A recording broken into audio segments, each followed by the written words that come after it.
कृपया ध्यान रखें कि इस चैनल में सभी की सभी जो जानकारी है वो शैक्षिक और सूचनात्मक उद्देश्यों के लिए है। इस यूट्यूब चैनल में प्राप्त किसी भी जानकारी को वित्तीय सलाह, कानूनी सलाह या तो व्यक्तिगत सलाह के रूप में नहीं लिया जाना चाहिए। जय हिंद दोस्तों। वज्रेक्स क्रिप्टो करेंसी एक्सचेंज हैक हुआ उसको 2 महीने से भी ज़्यादा टाइम निकल चुका है।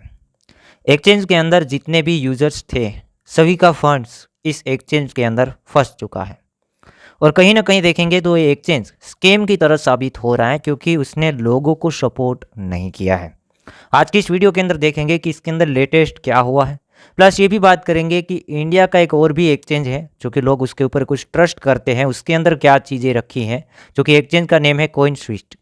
ठीक है, ये एक्सचेंज कैसा है, क्या इसको यूज़ करना चाहिए, क्या ट्रेडिंग में लेना चाहिए, क्या क्या चीज़ें हैं, उसके बारे में भी अपडेट दे देते हैं। वज्रेक्स के अंदर हम अपडेट देखेंगे तो वज्रेक्स के जो फाउंडर निश्चल शेट्टी जी हैं 13 सितंबर को लास्ट अपडेट दिया था, उसके बाद कोई भी अपडेट नहीं दिया हुआ है।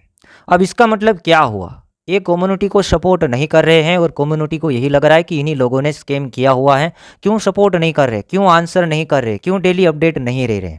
और लास्ट में भी अपडेट दिया था, उसके अंदर क्या रखा था, उसके अंदर ये बताया था कि ये एक्सचेंज हमारा नहीं है, सारा का सारा कंट्रोल बाइनेंस के पास है, ऐसा कुछ इन लोगों ने कहा था। और उसके बाद जैसे ही इस लोगों ने कहा कि बाइनेंस के पास कंट्रोल है तो बाइनेंस ने भी एक आर्टिकल लिखा कि हमारे पास भाई कोई पहले कंट्रोल था भी नहीं और अभी है भी नहीं, और था ही नहीं तो अभी कैसे हो सकता है, हमारे पास कोई कंट्रोल नहीं था। तो हमें भी सोचने के ऊपर मजबूर कर दिया कि क्या बाइनेंस का इसके अंदर कोई कंट्रोल था या नहीं था।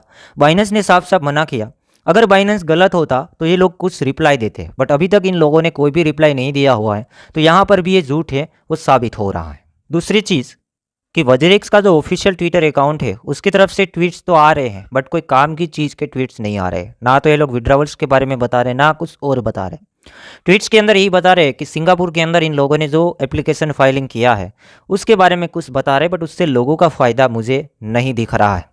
साफ साफ यहाँ पर ये मालूम पड़ता है कि वज्रेक्स का ऐसा कहना है कि हम पैसा अभी वापस नहीं कर सकते हैं, या तो इन लोगों को टाइमिंग चाहिए या तो फिर ये लोग हमारे साथ धोखा भी कर सकते हैं। क्योंकि ये लोग क्या कर रहे हैं, टाइम पास कर रहे हैं, यूजर्स का पैसा वापस नहीं कर रहे हैं।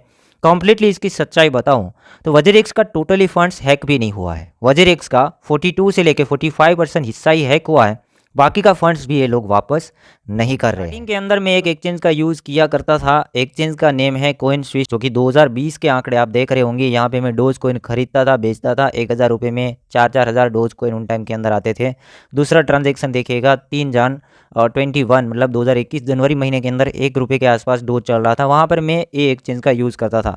अब इन्वेस्टर हैं 100-200 कमाना चाहते हैं ट्रेडिंग की मदद से और उससे इंडियन एक्सचेंज चाहिए, तो अभी फटाक से बाइंग एंड सेलिंग एकदम से इजी वाला कोई एक्सचेंज है कॉइन स्विफ्ट का। कॉइन स्विफ्ट जो एक्सचेंज है फिलहाल बिटकॉइन और क्रिप्टो करेंसी खरीदने के ऊपर 1% का कैशबैक दे रहा है।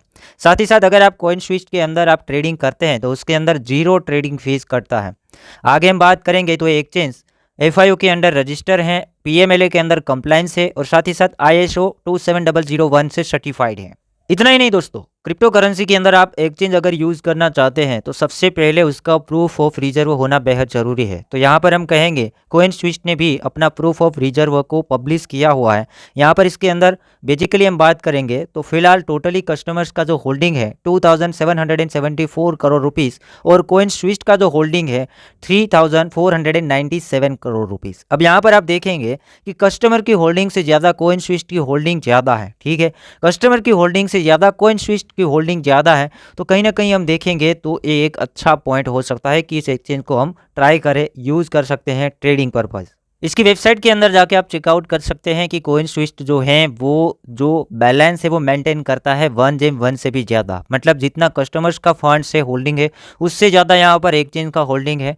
कहीं ना कहीं देखेंगे तो एक्सचेंज के लिए एक अच्छी चीज़ है। यहाँ पर लाइव आप देख सकते हैं कि ये जो आंकड़ा है इन लोगों ने पब्लिश किया है 31 मार्च 2024, यहाँ पर इस होल्डिंग को लाइव किया गया है। ये कस्टमर्स का होल्डिंग है, उससे ज़्यादा यहाँ पर कॉइन स्विफ्ट का होल्डिंग दिखाया जा रहा है। और तो और दोस्तों, कॉइन स्विफ्ट एप्लीकेशन के अंदर आप 2FA ऑथेंटिकेशन लगा के यहाँ पर आप एप्लीकेशन को और ज़्यादा सिक्योर कर सकते हैं अपने मोबाइल के अंदर, ये सर्विस प्रोवाइड करता है। दूसरी चीज़ कि आप इसके अंदर स्क्रीन लॉक भी रख सकते हैं एप्लीकेशन ओपन करने से पहले। यहाँ पर आप पिन है वो रख सकते हैं ताकि आप अपने मोबाइल के अंदर इस एप्लीकेशन को सेफ रख पाएँ। आप ऐसे ही अगर बिटकॉइन, इथेरियम, सोलाना या कोई भी अल्ट्स कॉइन खरीदना चाहते हैं तो यहाँ पर कॉइन स्विफ्ट को आप ट्राई कर सकते हैं। इसका लिंक मैं आपको डिस्क्रिप्शन बॉक्स में प्रोवाइड कर रहा हूँ। तो देखा दोस्तों, कॉइन स्विफ्ट कुबेर के अंदर कुछ सिक्योरिटी है वज्रेक्स से बेटर। ठीक है, मैं ऐसा बिल्कुल नहीं कहूँगा कि भाई पूरा का पूरा सेफ है या तो कम्प्लीटली हमें ट्रस्ट कर लेना चाहिए। ट्रेडिंग करने के लिए ठीक ठाक है, वजीरिक्स के कंपैरिजन में अच्छा है, और इंडियन एक्सचेंजेस के कंपैरिजन में भी देखेंगे तो ठीक ठाक एक्सचेंज है। क्योंकि वजीरिक्स की गलती क्या है, यूजर्स का जितना फंड्स था उतना एसेट वजीरिक्स के पास नहीं था। दूसरी चीज़ ये है, अगर इसके पास कोइन स्विफ्ट की तरह फंड्स होता, 1Gem1 के अंदर एसेट होता, एसेट होल्डिंग करते, तो शायद इन लोगों को प्रॉब्लम ही नहीं आता। क्योंकि लोगों का फंड्स अगर हैक हो जाता है तो ये लोग अपनी जेब से पैसा दे सकते थे, और अगर इन लोगों के पास पैसा है भी तो ये लोग झूठ बोल रहे हैं। क्योंकि अभी तक इन लोगों ने एक्सचेंज चलाया है तो रेवेन्यू तो बना होगा, तो अपनी जेब से ये लोग पैसा दे ही नहीं रहे हैं। ठीक है, एक्सचेंज ऐसे होने चाहिए कि भाई अगर कम्युनिटी के साथ कुछ हो जाए तो कम्प्लीटली सपोर्ट करना चाहिए, और कुछ ही दिनों के अंदर उसका सोल्यूशन भी लाना चाहिए।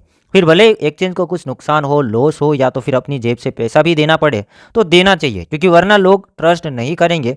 वजीरिक्स एकदम से पोंजी की तरह साबित हुआ है, पोंजी स्कीम की तरह साबित हुआ है, क्योंकि कितना बड़ा एक्सचेंज था और इतना बड़ा प्रॉब्लम आ गया। साथ ही साथ ये भी कहेंगे कि अभी ये सपोर्ट नहीं कर रहे हैं। अब आगे क्या होगा, यूजर्स का फंड्स वापस आएगा या नहीं आएगा? देखिए, उसके पास 55% से ज़्यादा फंड्स अभी भी पड़ा हुआ है। यूजर्स का 55% से फंड्स ज़्यादा पड़ा हुआ है। हो सकता है थोड़ा लेट हो, बट अगर कोर्ट कुछ करता है तो मे भी पॉसिबल है कि भाई वजीरिक्स पैसा वापस करे।